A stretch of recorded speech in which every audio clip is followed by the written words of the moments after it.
and welcome to Gardening Naturally with Green Fingertips with myself.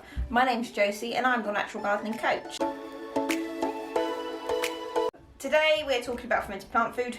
Fermented plant food refers to the process, a little bit of science here for you, refers to the process of naturally breaking down plant-based ingredients through fermentation. Those microorganisms, bacteria, yeast, all those kinds of things, convert the sugars that are in the ingredients that you put into it, like the vegetable waste, the peelings, all that kind of thing, which we'll talk about in a minute. They break all these things down and increase the nutritional value, which is what we want when making feeds for our plants. Past the point of just creating compost, we want to be able to provide the most nutritious feed for your garden, the most little effort involved.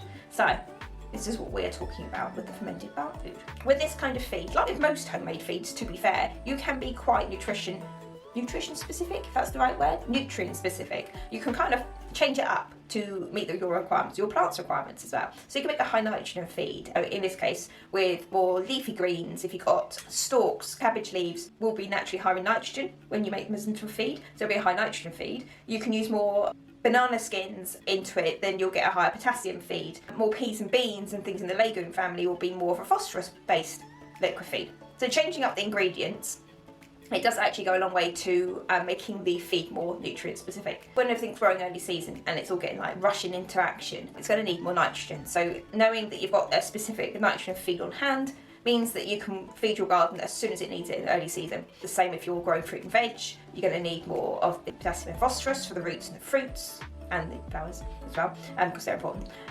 So you need that kind of thing. But having more specific feed is really good. But at the end of this video, when I show you the method, I go for multi-purpose. It's got a bit of everything in it, so it'll be a completely multi-purpose, cover all of the big three, nitrogen, potassium, phosphorus. It'll cover everything from green growth of stems to supporting flowers and fruit and roots as well. So here's the method on how to make your own fermented plant food. Very easy and straightforward, and I'll talk you through it as we go. But again, you can mix up the ingredients, you can change up what I've got to something that you've got to hand. The green waste that you've got will be fine.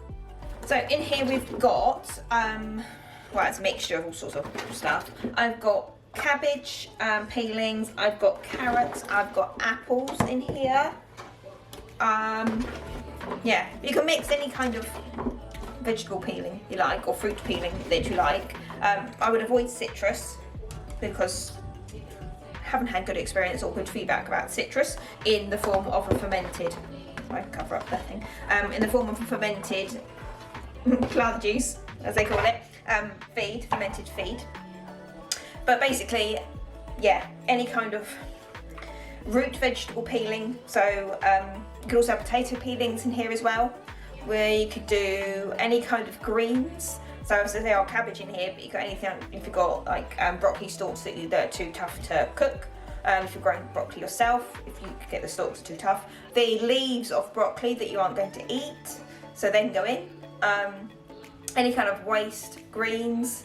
Avoid onions in this particular type of food. You can use onions and leeks and things for other types, for like soaking and things to make a liquid feed, but from fermenting wise, avoid that. I've got apples in here, I've got a couple of apples went brown, so they're in there as well, anything like that. So I'm going to blitz it up, so excuse the noise a second. I'm going to blitz it up to just mush it down a bit more to make the process, speed the process up a bit. The more surface area you've got, the faster it's going to break down, the faster it's going to ferment. So, and it creates a bit more of a juice. So we're going to go and quickly blitz it. Right. If you need it to get things moving, because obviously the mouldy apples weren't enough liquid, you can add a little bit of liquid to it. If what you're using is dry, so say I would have thought there'd be enough juice in there, but obviously not, then you can add a bit of water before we do to the next step with the molasses in a minute. It just helps it get going. But yeah, if it's a bit dry, you do need to sort of rehydrate it.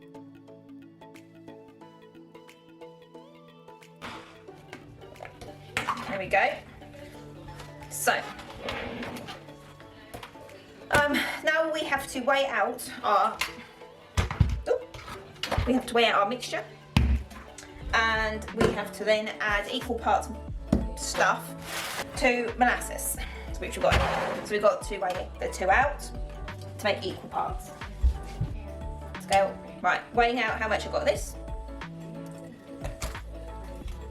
Didn't have to blitz it quite as much as that. I went a little bit to town on it. Right. That is 937 grams, so just under a kilo. This is the container I'm going to be using to store and hold the words are hard to say, to store and hold the fermented feed. So we're going to eventually mix everything into this. And then it's very important to have a container that obviously is waterproof, will hold the liquid fine. Doesn't need to have a lid, because in a minute what we're going to do is put a piece of brown paper over the top with a piece of string, plastic band, whatever you have, to create a seal to stop the air getting in, but to give it enough freedom there for the any pressure, any gases, anything to release. So you need that. So I'm going to pour mixture into a pot now, and then I'm going to weigh out the molasses. 0.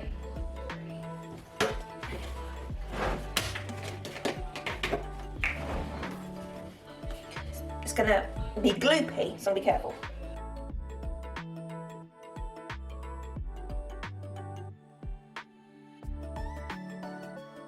So, equal parts molasses to vegetable matter. Mix them together. Now, when I mix this, you can also add, if you want to at this stage, you can add in lactobacillus, the bacteria, or you can add in some yeast as well. I use just the molasses because it works fine. I don't, because you don't need to really, but you can add them and they just remove or reduce the smell. Not that it smells too drastic, but it can reduce the smell. You can also speed up the process a little bit as well. I'm going to give this a mix now. Obviously, the chunkier you leave the veg mix, if you're using cooked veg or whatever, the chunkier you leave it, the less watery it's going to be, so that's fine. But at the end of the day, it's going to produce a liquid feed. So when you come to using it, you'll strain it all off anyway. So any non-decomposed or munched up pieces of vegetable matter, anything like that that's left will get put in the compost heap anyway. So yeah, give that a mix up so everything is well mixed. So it's still got some hard bits of apple in there, which is fine. Put that in there. And then we are going to cover it with some paper. Now I'm using paper. You can use, when I say you use greaseproof paper, you can use newspaper. If you've got a cheesecloth type lid to go over the top, you can use that. Yeah, anything like that that's going to allow air and pressure to escape, but not really let air in. That's perfect. You don't want to seal it hard. I have got the actual lid somewhere for this as well, but that makes it airtight, which isn't any good for what we want right now.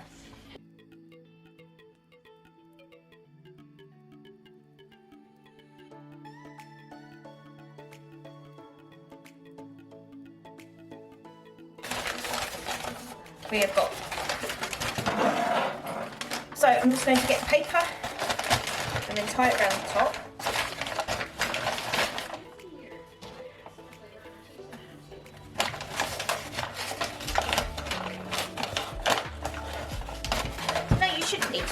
More than 2 hands for this, but sometimes even the easiest jobs will require help. There we go. Now I managed it with just 2 hands. It's fine.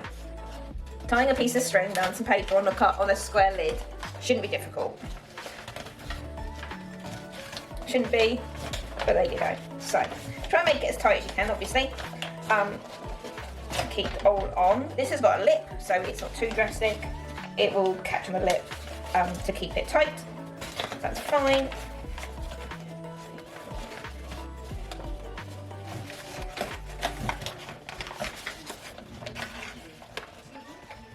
Keep that on there. I will keep an eye on it. It's going to go in the cupboard, in a dark place. It doesn't need to go in a dark cupboard, but it ideally stays out of direct sunlight. And I will check on it every now and then, give it a little shake, and then after 2 weeks, I will check on it again. But ideally, minimum of 2 weeks. You can leave it in there longer if you want to, absolutely fine. But after about 2 weeks, take it out, and you want to strain the contents out, keeping the liquid, obviously, because that is your plant food. So I'll catch up with you in 2 weeks. Okay, so the 2 weeks are up. In fact, this is just over 2 weeks now that we left it. You can leave it longer than 2 weeks. You don't have to do it dead on the 2 weeks. It's just for convenience and for the process of this video, basically, that I've done it for 2 weeks. So just over 2 weeks, like 3 days, I think now at the moment. So you can see how far it's come in those 2 weeks. You can see it if you can. So pick it up there so you can look. It's all gloopy, thoroughly disgusting, but that is what we wanted. That is the decomposing process. That is the fermentation process, all working. All the goodness and stuff in the molasses mix there, ready for your plants to munch on later in the spring. That is perfect. This is exactly what we wanted. Now, the longer you leave it, the more the material, the plant matter, the vegetable waste and things will break down. The more goodness it will soak out into the molasses mix, the liquid, infusing, making better feed for your plants. So, as I say, minimum of 2 weeks, but you can leave it as long as you want, really. So what I'm going to do now, I can see it bubbling still, lovely. I'm going to decant it and basically separate the vegetable matter that's left, separate that off, and put the liquid in this jug here with sieve. So I'm going to separate it off, and then the vegetable matter is going to go into the compost bin, a compost heap, and then the liquid I will put into a sealable container, a jar, a box. Might even be this one again. I'll put it back in with its lid, and then that'll be ready then for the spring to dilute down and ready to feed my plants. This is going to be entertaining, so you know, yes, I knew it'd make a mess. That's right. Never claimed to be tidy or not messy. Actually, it doesn't smell that bad, but you can see what's. I'll leave that there to sort itself out for a minute. Let me just give it a sloth through. So as I say, this was a all-round kind of feed. It's got a bit of everything in it. A bit for nitrogen, it's got a bit for potassium, and it's got a bit for phosphorus in there as well, with all the fruit skins and the peelings and everything. It's a good all-rounder, but you can, if you want to make it more of a nitrogen feed, you can add more greenery in there, green leaves.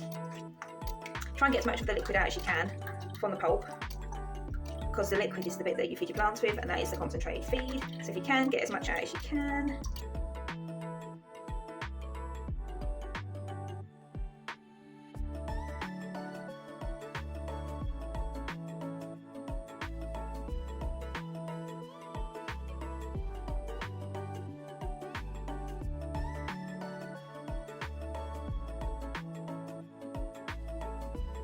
So just rinse that one out. You can see how much liquid we got off of it. I'll put that back in, and then I can see a bit.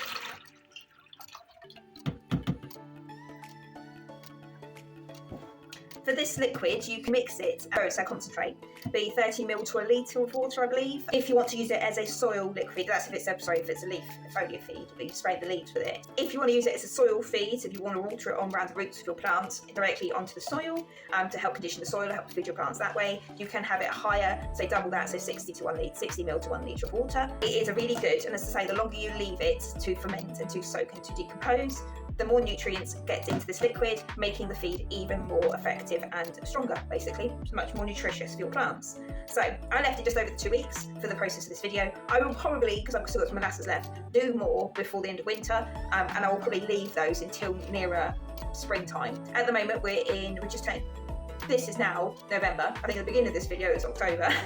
We're on the 2 week mark. So now when I do the next lot, I'll probably leave that until at least sort of February time before I decant it out. So that will get well over 2 weeks burbling time. So yeah, then I just top up this little lot, and it'll be a nice mixture. So I'm making general purpose because it's easier. I can use it all round. In the autumn time, I generally make late summer, autumn time. I generally make, and early spring actually for that matter, a nettle and comfrey liquid feed anyway, which is high nitrogen. So if there's anything coming into the spring, summer that needs, when there's rapid growth going on, that needs more nitrogen feed, and tomatoes and things like that, because there are a lot of tomatoes in the greenhouse, and peppers, cucumbers and things like that, they need nitrogen. I feed them with that overall, but this is a really good all-rounder. So for flowering, for rooting, for green shoots, flower buds, things like that, all round, this is a really good feed to have, because I made it as an all-rounder rather than a specific, but yes. Right, now I'm aware the light is making the video look a bit cloudy, so I apologise for that in advance. And there's very windy outside, if you can hear that as well. So, such a good day I have picked to finish this video off, but thank you very much for searching this video, finding me, joining and subscribing if you haven't already, liking this video, and yeah, basically joining me on this journey to make fermented plant juice ready to feed your plants in the spring and summer. So, whatever time of year you're making this, It's such an easy one to go with. Doesn't take a lot of time. It takes obviously just sitting in the cupboard time to make. Really effective. You can make it an all-rounder like I've done today, or you can make it more nutrient specific by changing the ingredients up that you put in it. In the description, I will give you the details of like how to dilute it, what you can use to make it more specific, etc. Like if you want to make more of a nitrogen feed, or if you want to make more of a potassium feed or phosphorus feed, depending on whether you want to concentrate on flowers or green shoots or anything like that. Or if they're recovering from a disease. So I will leave that in the description so you can kind of pick and choose what you want to put into your fermented plant juice. Hopefully this will help you to make some make ahead feeds for your garden ready for spring summer. If you have any questions, as always, please feel free to comment. Yeah, any comments I always keep up with, so anybody puts a comment in there I will reply to as soon as I possibly can, usually pretty quick. And if you found value, you got value from this video, if you enjoyed it, if you liked watching it, if you learned something today, please subscribe to the channel, see more videos from myself, from gardening naturally with green fingertips for myself, and give the video a thumbs up because it helps the YouTube peoples to show my videos to more people. So on that note,